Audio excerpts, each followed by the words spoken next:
On the surface, women's tennis looks stable. 3 dominant champions, 3 contrasting styles, 3 names appearing again and again in the final rounds. Many fans have started calling it the power triangle. But dominance in tennis rarely collapses suddenly. It fractures quietly, a few physical limits appearing at the wrong moment, a tactical pattern that opponents finally solve, a younger rival arriving at exactly the right time.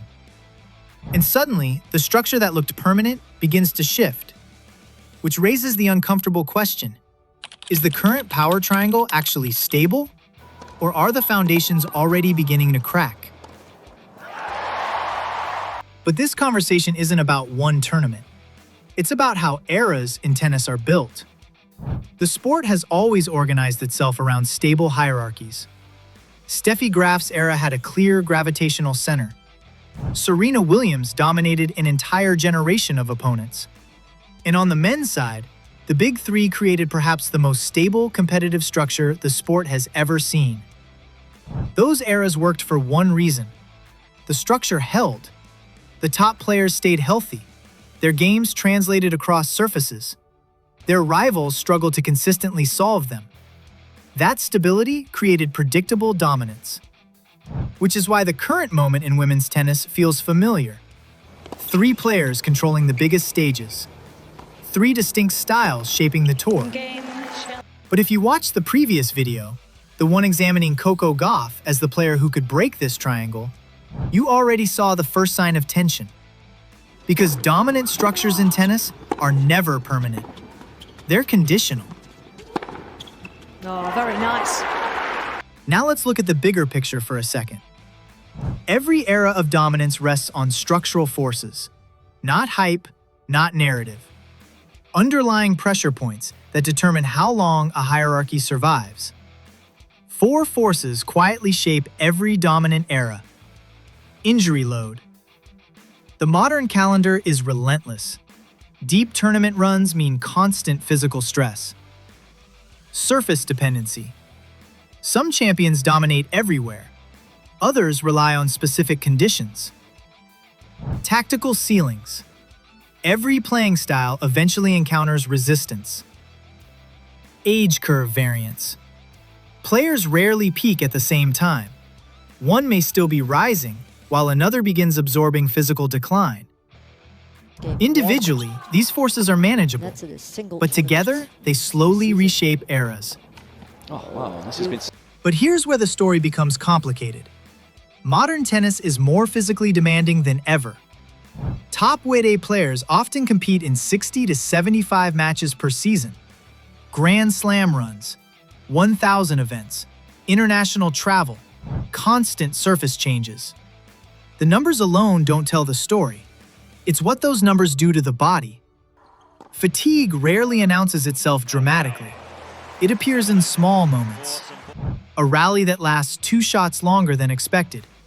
A defensive recovery that arrives half a step late. A serve that loses a few kilometers per hour in the 3rd set. Against elite opponents, those margins matter. Because when the difference between winning and losing is often just a few points, even microscopic physical decline becomes visible. And that's where the first structural pressure begins. But the cracks rarely appear in statistics first. They appear in matches. Watch a late-stage rally between elite players. The tempo is relentless. Heavy cross-court exchanges, aggressive baseline positioning, short reaction windows. For years, dominant players controlled those rallies. They dictated pace. They dictated direction. But recently, something subtle has changed. Opponents are extending those exchanges, turning defense into neutral positions, holding rallies longer than expected. You can see it in the body language. A champion expecting control suddenly finds herself reacting. A rally that once ended in 4 shots stretches to 7. The rhythm shifts. And when rhythm shifts, confidence shifts with it. Not dramatically, just enough to create doubt. Now let's look at the macro environment again. Stable tennis eras usually share one critical trait. Their champions travel across surfaces. Steffi Graf imposed her game everywhere. Serena Williams won on grass, clay, and hard courts. Surface neutrality protects dominance, because the calendar itself becomes manageable. But when dominance becomes surface-dependent, the structure weakens. Clay favors one player. Hard courts favor another. Grass becomes unpredictable. And suddenly the hierarchy becomes conditional, not absolute. But that's only part of the picture, because tactical ceilings eventually emerge. Every dominant style initially feels unsolvable. Power overwhelms defenses, consistency outlasts opponents. Movement neutralizes aggression. Until the tour begins studying patterns, serve placement, return positioning, baseline geometry. Once those patterns become visible, adaptation begins.